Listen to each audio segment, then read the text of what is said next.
ഇതൊരു സാധാരണ എഞ്ചിനല്ല. ഇതൊരു DHR ബി ക്ലാസ് ലോക്കോമോട്ടീവാണ്. പ്രസിദ്ധമായ ഡാർജിലിംഗ് ഹിമാലയൻ റെയിൽവേയിൽ ഉപയോഗിച്ചിരുന്ന ഒരു ബി ക്ലാസ് സ്റ്റീം എഞ്ചിനാണിത്. ഇതിൻ്റെ വശങ്ങളിൽ വ്യക്തമായി കാണാവുന്ന അക്ഷരങ്ങൾ കണ്ടോ നിങ്ങൾ? NF. NF എന്നാൽ നോർത്ത് ഈസ്റ്റ് ഫ്രണ്ടിയർ റെയിൽവേ എന്നാണ്. 785 എന്ന നമ്പർ ഈ ചരിത്രപരമായ റെയിൽവേ ഭാഗത്ത് തിരിച്ചറിയാനാണ് സഹായിക്കുന്നത്.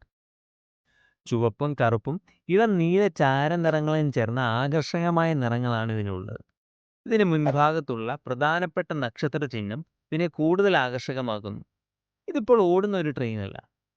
ഡെറാഡൂൺ നഗരം കെട്ടിപ്പടുക്കാൻ സഹായിച്ച റെയിൽവേ ചരിത്രത്തിനുള്ള ഒരു സ്മാരകമായിട്ടാണ് ഇതിവിടെ ഉള്ളത്. ഇതൊരു പ്രധാന ലാൻഡ്മാർക്കും സഞ്ചാരികൾക്കും പ്രദേശവാസികൾക്കും ഒരുപോലെ പ്രിയപ്പെട്ട ഒരു ഫോട്ടോ സ്പോട്ട് കൂടിയാണിത്. അതുകൊണ്ട് തന്നെ നിങ്ങൾ അടുത്ത തവണ ഡെറാഡൂൺ റെയിൽവേ സ്റ്റേഷൻ സഞ്ചരിക്കുകയാണെങ്കിൽ ഇത് കൂടെ ഒന്ന് കാണാനായിട്ട് ശ്രമിക്കുക. അപ്പോൾ ഇതുപോലുള്ള tech, travel and food related ആയിട്ടുള്ള വീഡിയോകൾക്ക് ഈ ചാനൽ ഒന്ന് ഫോളോ ചെയ്യാനായിട്ട് ശ്രമിക്കുക. അപ്പോൾ അടുത്ത വീഡിയോയിൽ കാണാം. Bye bye.